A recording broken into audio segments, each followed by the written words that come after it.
नमस्कार, ये आकाशवाणी शिमला है। अब आप राजकुमारी चंदेल से प्रादेशिक समाचार सुनिए।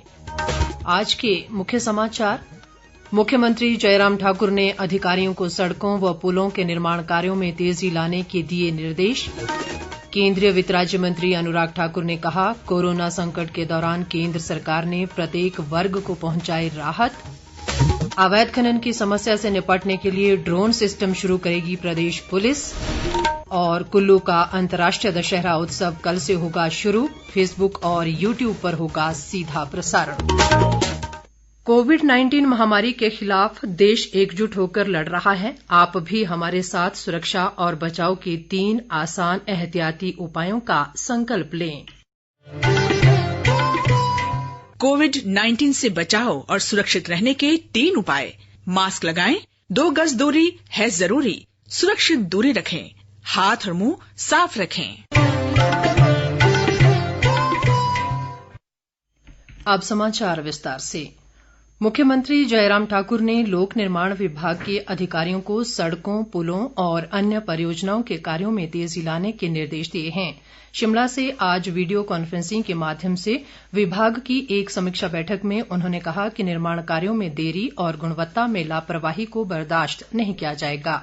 जयराम ठाकुर ने कहा कि प्रदेश का लगभग 40% हिस्सा बर्फबारी के कारण प्रभावित होता है और ऐसे में इन इलाकों में सड़कों व पुलों के निर्माण व टारिंग के कार्यों को जल्द पूरा किया जाना चाहिए। उन्होंने कहा कि विभाग ने जो लक्ष्य तय किए हैं उन्हें निर्धारित समय में पूरा किया जाना चाहिए ताकि लोगों को लाभ मिल सके।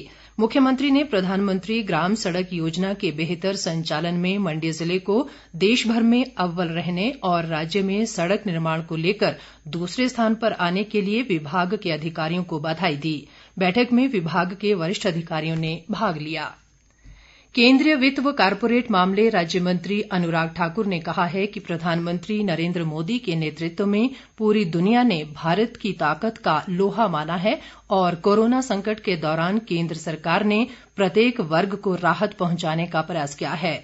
कल देर शाम ऊना जिले के बंगाणा में एक जनसभा में उन्होंने कहा कि केंद्र सरकार मजबूत इच्छा शक्ति के साथ काम कर रही है और सरकार ने 31,000 करोड़ रुपए की धनराशि जनधन खातों में डाली है। अनुराग ठाकुर ने कहा कि प्रधानमंत्री किसान सम्मान निधि योजना के तहत किसानों को 93,000 करोड़ रुपए की राशि आवंटित की गई है। इस अवसर पर अनुराग ठाकुर ने अपने जन्मदिन की पूर्व संध्या पर ग्रामीण विकास व पंचायती राज मंत्री वीरेंद्र कंवर की उपस्थिति में पार्टी कार्यकर्ताओं के साथ केक भी काटा। केंद्रीय वित्त व कारपोरेट राज्य मंत्री अनुराग ठाकुर के जन्मदिन के उपलक्ष्य में आज भाजपा युवा मोर्चा ने हमीरपुर जिले के अवाह देवी में एक रक्तदान शिविर लगाया जिसमें करीब 150 लोगों ने रक्तदान किया। जिला भाजपा अध्यक्ष बलदेव शर्मा ने अनुराग ठाकुर को जन्मदिन की बधाई देते हुए कहा कि हमीरपुर संसदीय क्षेत्र व प्रदेश के विकास में वे अहम भूमिका निभा रहे हैं। इस बीच पार्टी के राष्ट्रीय अध्यक्ष जगत प्रकाश नड्डा और मुख्यमंत्री जयराम ठाकुर सहित अन्य नेताओं ने अनुराग ठाकुर को उनके जन्मदिन पर बधाई दी है। नड्डा ने अनुराग ठाकुर के स्वस्थ जीवन की कामना करते हुए कहा कि वित्त राज्य मंत्री के रूप में वे देश की अर्थव्यवस्था की मजबूती के लिए ईमानदारी से काम कर रहे हैं। जयराम ठाकुर ने भी उनके उत्तम स्वास्थ्य और दीर्घायु की कामना की है।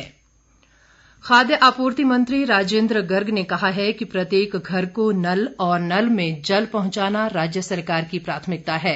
बिलासपुर जिले में घुमारवीं विधानसभा क्षेत्र की गाहर पंचायत में आज करीब 70 लाख रुपए के विकास कार्यों का लोकार्पण करने के बाद एक जनसभा में उन्होंने बताया कि क्षेत्र में जल जीवन मिशन पर 85 करोड़ रुपए खर्च किए जा रहे हैं। इस मौके पर राजेंद्र गर्ग ने जन सुनवाई भी की। ग्रामीण विकास व पंचायती राज मंत्री वीरेंद्र कंवर ने कहा है कि पंचायती राज चुनावों के बाद चुने हुए प्रतिनिधियों को 6 महीने के भीतर प्रशिक्षण दिया जाएगा ताकि वे सरकारी योजनाओं को समझकर इनका लाभ पात्र लोगों तक पहुंचा सकें। हमीरपुर जिले के सलासी में कल देर शाम केंद्रीय वित्त राज्य मंत्री अनुराग ठाकुर के साथ पंचायत संसाधन केंद्र के उद्घाटन अवसर पर उन्होंने कहा कि राज्य सरकार गांवों के विकास पर करोड़ों रुपए खर्च कर रही है और ऐसे में पंचायत प्रतिनिधियों को प्रशिक्षण देना अनिवार्य है।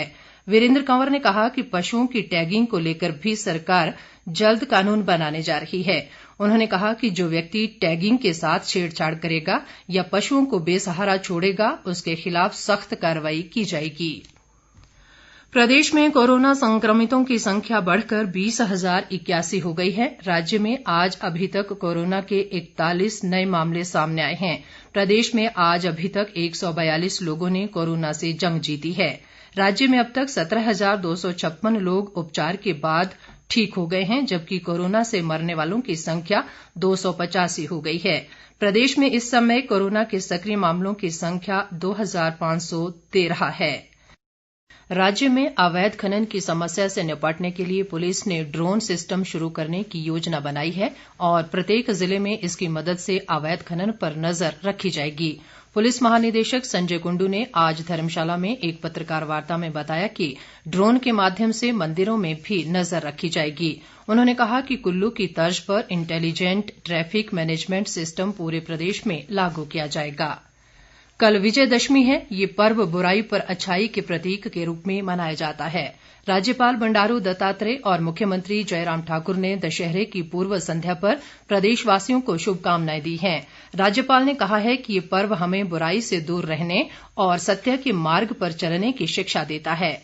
मुख्यमंत्री ने कहा कि भगवान श्रीराम के आदर्श आज भी प्रासंगिक हैं और हमें उनका अनुसरण करना चाहिए।